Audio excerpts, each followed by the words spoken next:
Alright, so pedigrees. Not a hard thing. Not a hard thing. Alright? Pedigrees is basically a family tree. And you're following diseases, and you could go back. I think you guys were asking, one of you were asking, like, how do you know what you have in terms of genotype? If you go back a few generations, you can almost figure out what's going on, if you have that information, right? So it's a family tree. It's interrelationships of parents and children across generations. And inheritance patterns are traits. You can see these different traits being traced. Okay?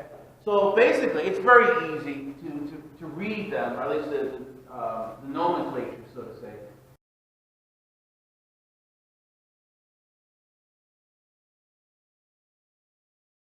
Males are square, as you would think, right? We're square. Females are circles. Parents is a square and a circle with a line in between. Okay? Offspring is that we will have from that line over there, we'll actually put out, this branching going out with squares and circles. If the circle square is colored fully, then we say that that person has the trait or the disease. Okay? If there's no color in there, then the person doesn't carry it or have the disease. If it's half and half, then we say that that person is a carrier. Okay? Doesn't have a disease, but is a carrier. And then sometimes you just can't figure out because they died too early, we weren't too sure if they have the disease or not. So we usually put a question mark there because we're not too sure. There was a child that was another child in that generation, but we don't know what that child if it has the gene or not. Okay? Pretty easy about that. Who here has done pedigrees before? All right, half the class. Okay, good. All right, so here's a pedigree for a dominant trait. Okay? So what's happening here is that whatever dominant trait it is, brown eye color, whatever, you got the parents over here, and you will have some that will have the colors, and some will have blue eyes. Okay?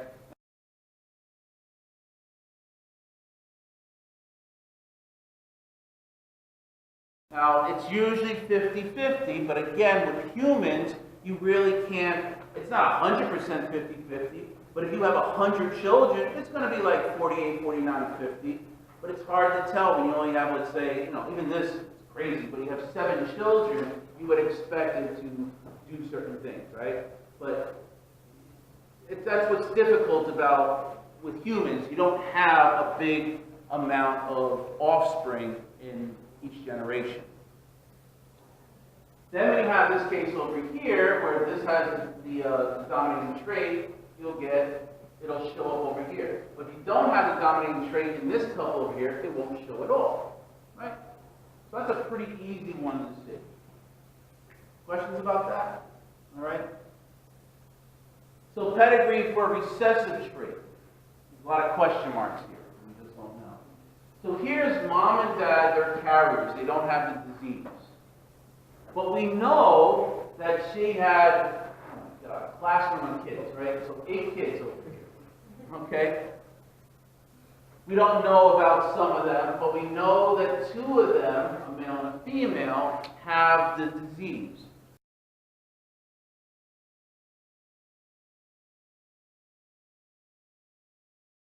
So we know it's not excellent. Does that make sense? If mom and dad are just carriers, there's no way that that could be excellent. See, I'm going to have on your test a couple of these pedigrees, and you've got to guess which one it is. The only way a female can get this, if it was an X-linked, is that mom has to have the full disease. You see? So we know it's not X-linked. So in this case here, this turns out that the next generation, they're all carriers. In fact, even over here, they're all carriers, and that's what tends to happen. It tends to skip a generation. See? That's what I'm saying over here. It shows up in generation 2, but you don't see it in 1 and 3. They're carriers, but you don't see the disease. Do you see what I'm saying by skips a generation, or tends to skip it?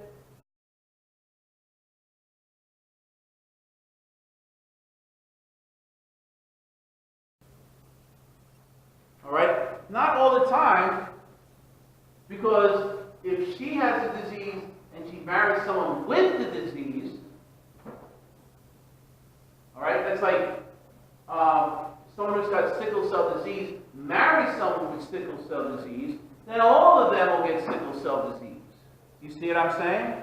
I mean, don't pick and choose who you love and who you marry and stuff, but that might be a part of the idea of you may want to adopt, as opposed to saying, look, you and I, you and I are going through the same problems with sickle cell disease. We want to have our children go through the same thing. We could have a child, but we may want to adopt or surrogate. That's where those things come in. And again, it's all autonomy. You just have to think about all this stuff. Okay? All right? So it tends to skip a generation. Okay? Questions about that? All right. So, widow's peak, right? And we did this in the lab, right? Widow's peak is that, almost like a vampire kind of thing. You got that little thing that bends down here, your hairline. Or you have a hairline that kind of goes up, right? If you have one where it goes down, or there is no widow's peak. I don't know why they call it widow's peak. Anyway, so it's showing over here, is widow's peak a dominant or recessive trait? If I give you this kind of thing over here, if I give you a pedigree.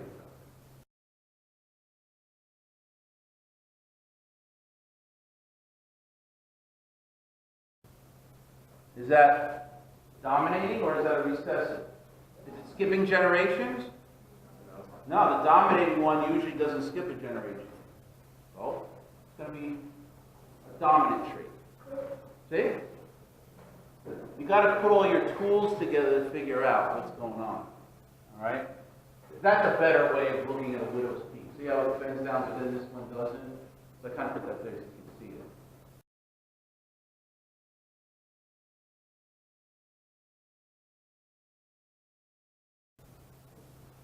You can see the Punnett square showing that too. Is the attached earlobe a dominant or recessive trait? But you see here, the earlobe is actually attached to the head, whereas over here, there's actually like a free end of the earlobe. Does that make sense? Right? So in other words, is this a dominant or recessive trait?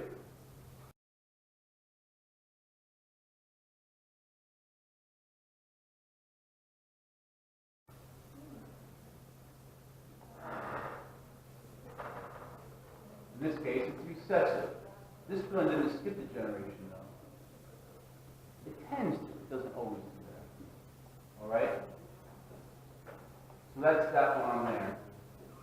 And there, you can see here's the attached earlobe, and here's the unattached earlobe.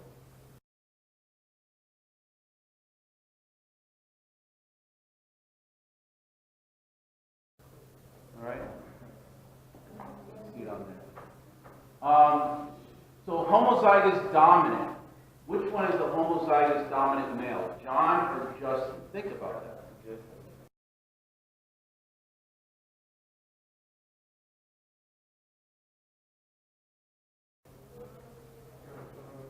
Homozygous, meaning the letters are the same, and dominating. Yeah, it's Justin here. Okay?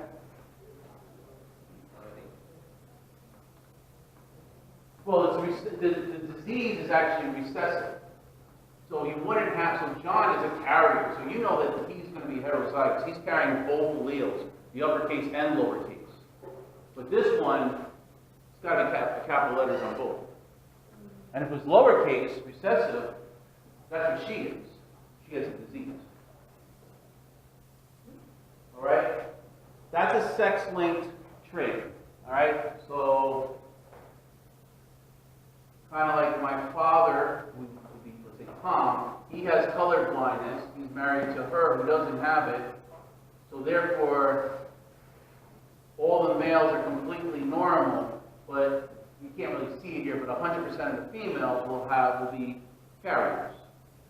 And it usually skips the generation.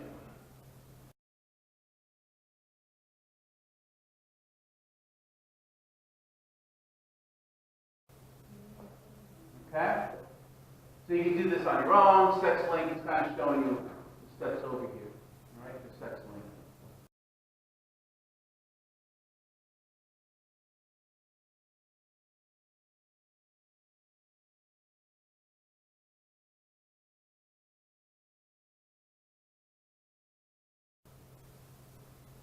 And this is kind of the classic one with hemophilia. Hemophilia is a clotting disorder. In other words, they cut themselves and they bleed because they're missing certain clotting factors, which you don't have to worry about so much.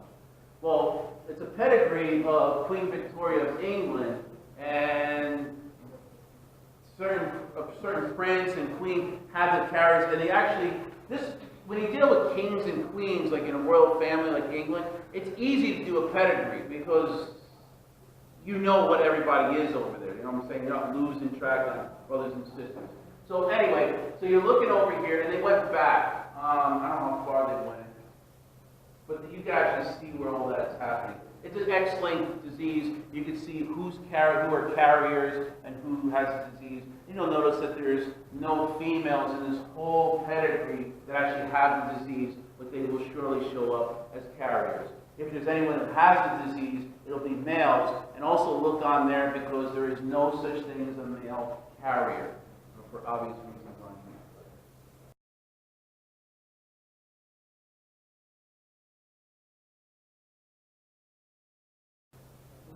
Okay? That's it. I don't have to talk anymore. No new material.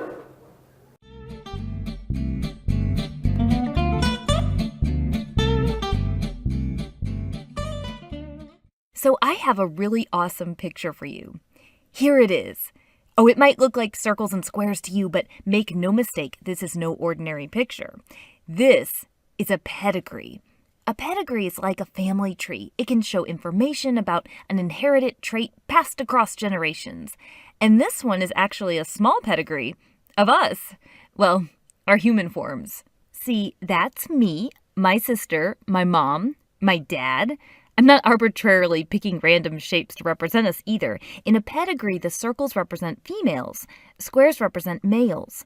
One way you can remember that is the letter C for circle comes before the letter S for square in the alphabet.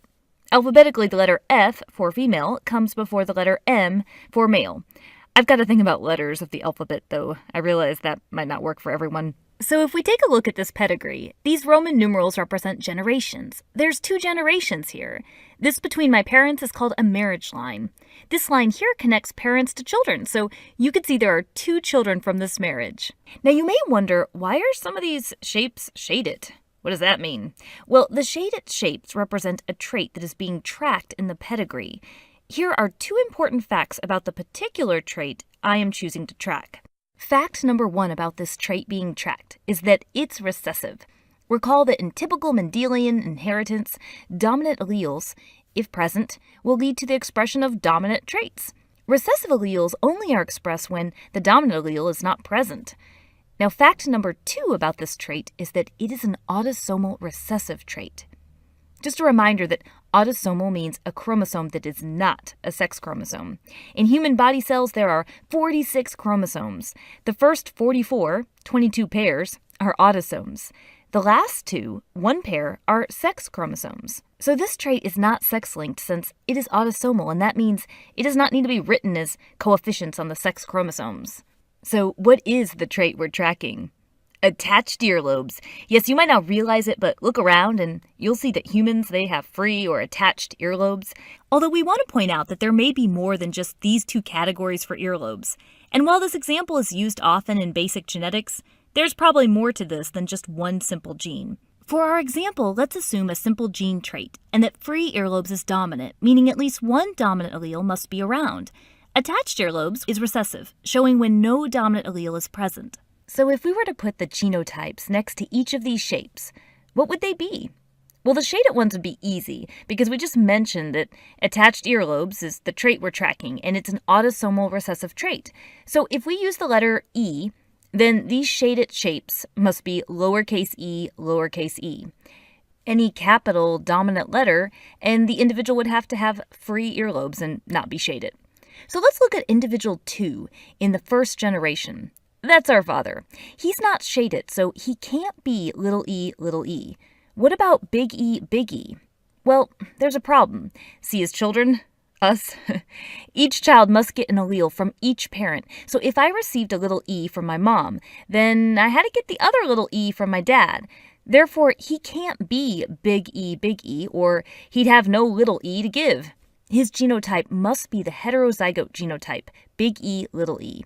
He's what we call a carrier, though. He still has a phenotype of free earlobes because of that one capital, but he carries the lowercase allele. Now, that's just one tiny pedigree. Let's look at a big family reunion. Well, an imaginary one, because I have to confess I don't really know whether our relatives have free or attached earlobes. I thought about sending a survey to them, but it just felt a little awkward. So here we go. Big, giant, imaginary family of relatives. Okay, just to make sure you understand this, how many siblings does my dad have? Well, look, here's my dad in generation 2, number 4. He has 3 siblings, all brothers, right here. What is the phenotype of my paternal grandfather? Well, look, here's my dad. Here's my dad's dad. That would be my paternal grandfather. And because his square is shaded, that means his phenotype is attached earlobes. Okay, so let's go ahead and label all these shaded shapes with the genotype little e, since we know that's the trait we're tracking. Now take a look at generation 1, individual 1. That would be my paternal grandmother. What's her genotype? We know it's not little e, or her shape would be shaded. But if we went with big E, could that still work? Yes, all the offspring could get a big E from her and a little e from my grandfather. But what about big E? Would that work too? Yes, because the children could still get a big E from her and a little e from my grandfather. It may be less of a probability, but it's possible, and therefore we must list both, that she is a big E, or big E, because we don't know. All the offspring of my paternal grandparents, though, they're going to have to be big E. Remember, they have to get an allele from each parent, and that means they're going to have to pick up that little e from my grandfather. They will be heterozygotes, and that's the only option here.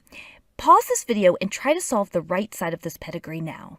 Ta-da! Imaginary family done. So how'd you do? Well, here are some of the tricky ones. Did you see that generation 1, individual 4, has to be a carrier only? Because if not, then the shaded individual children would not be able to get the little e that they have, because they have to get a little e from both parents. How about individual 9? This female married in, but that's not the reason that she can be either big E or big E. If you look at the children, they aren't shaded. So while they will have to get a little e from number 8, as that's all number 8 can give, the other capital letter can be obtained from number 9 regardless of whether she's big E or big E. Remember, one option may be more likely, but if it's possible, you need to include both.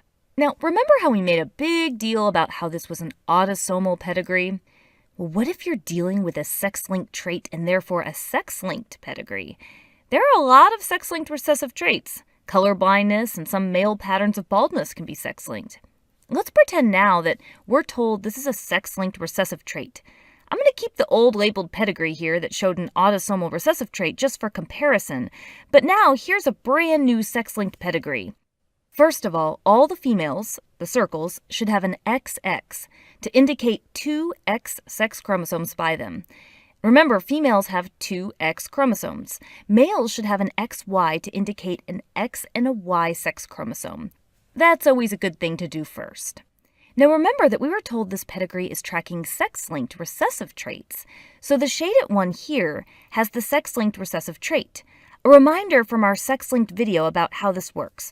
Let's use the letter R for an allele. Remember that we write these as coefficients on the X chromosomes. So a male that does not have a sex-linked recessive trait is X, coefficient capital R, Y. And the male that does have the sex-linked recessive trait is X, coefficient lowercase r, Y. And that's what we're going to use for the shaded shape right now. Now recall that females that do not have the trait, they can be either this or this. And the heterozygote genotype, this, is a carrier. She doesn't have the trait herself because of the dominant allele, but she's carrying it. Only a female that is this will have the sex-linked recessive trait. So if I'm looking at this pedigree, what would the genotype for individual 1 in generation 1 be? Well, notice here she has 3 children, and one of her sons here is shaded. Where does her son get his Y sex chromosome from? The father, where does he get his X sex chromosome from? His mother, individual 1 doesn't have the trait, or she would be shaded, but she must be a carrier if her son received an X chromosome with a recessive allele on it. Now, what about individual 2 in generation 2? Well, she can be this, like her mother, but look, she could also be this, because it's possible to get one of those from each parent. If it's possible, you must include it. Now, pause the video and try the last female. How'd you do? Remember, the key here is to always check and make sure that when you look at a child, they have to be able to get one of their alleles from each parent. Now remember that both of these examples were recessive. It doesn't have to be that way. On our handout, you can try one that follows an autosomal dominant trait. If it's a dominant allele that you're tracking, remember it would only take one dominant allele for a person to have that trait. Another quick thing to point out is sometimes you will see pedigrees that are have shaded. Well, that's just awesome because they're basically letting you know that the have shaded ones are carriers. If I wanted to turn our first one into that have shading, then it would look like this. Mapping and understanding pedigrees is important, especially as we continue to make advancements in understanding how genetic disorders are inherited. Well, that's it for the Amoeba Sisters, and we remind you to stay curious.